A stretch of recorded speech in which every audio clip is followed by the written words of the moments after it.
Chris Brophy, musically obsessed. Chris Brophy, musically obsessed with vinyl CDs and cassettes. Chris Brophy, musically obsessed. Oh yeah! The worst heavy metal album of 2024. Did I get your attention? I am sad to say that a band that I really like has just come out with an album that is terrible. I really, really wanted to like it, and I'm talking about the new album by Anvil, 2024, entitled One and Only. When I saw that Anvil was coming out with a new album, I pre-ordered it right away because, as you can see behind me, I've been getting a lot of their later releases. I've enjoyed all of them. I never go into an Anvil album with very high expectations. It's not like I'm going in thinking, oh yeah, I'm going to hear Iron Maiden Power Slave or, Anthrax Among the Living or, Slayer or something like that. I know what I'm going to get when I hear an Anvil album. It's like when you buy an AC/DC record or a Motorhead album. You know what you're going to hear. Anvil has pretty much been doing the same thing since 1978 when they formed in Toronto, Canada. They've influenced so many bands that I like and that you probably like as well. Megadeth, Slayer, Anthrax, Metallica. Classic albums like Metal on Metal, 1982. With the title track, Metal on Metal.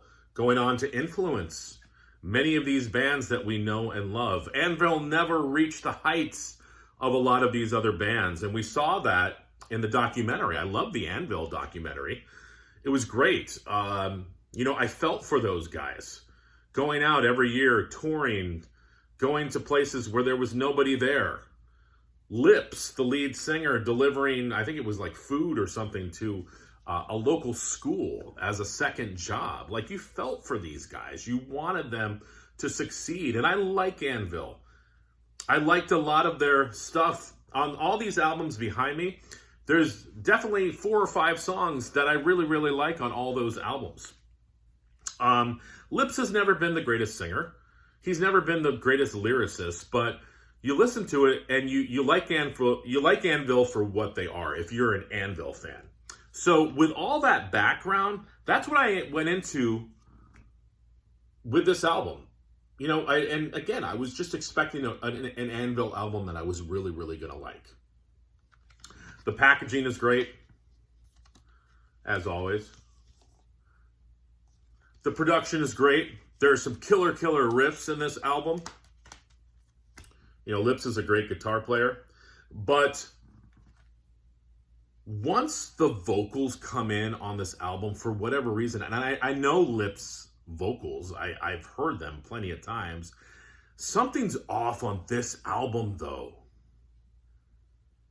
And the way that he's singing and harmonizing with himself and the way that the vocals are doubled, it just doesn't sound good. I'm sorry to say. Lips, as I said prior, has never been the greatest lyricist, but I feel like these lyrics are really, really bad. I mean, there are rhymes just for the sake of rhymes. I listen to some of these songs like Gold and Diamonds and Dead Man's Shoes and, Condemn Liberty, and I'm thinking, like, these are like high school lyrics. A lot of the guitar riffs sound like other songs. Listen to the tune Fight for Your Rights. That is Queen's what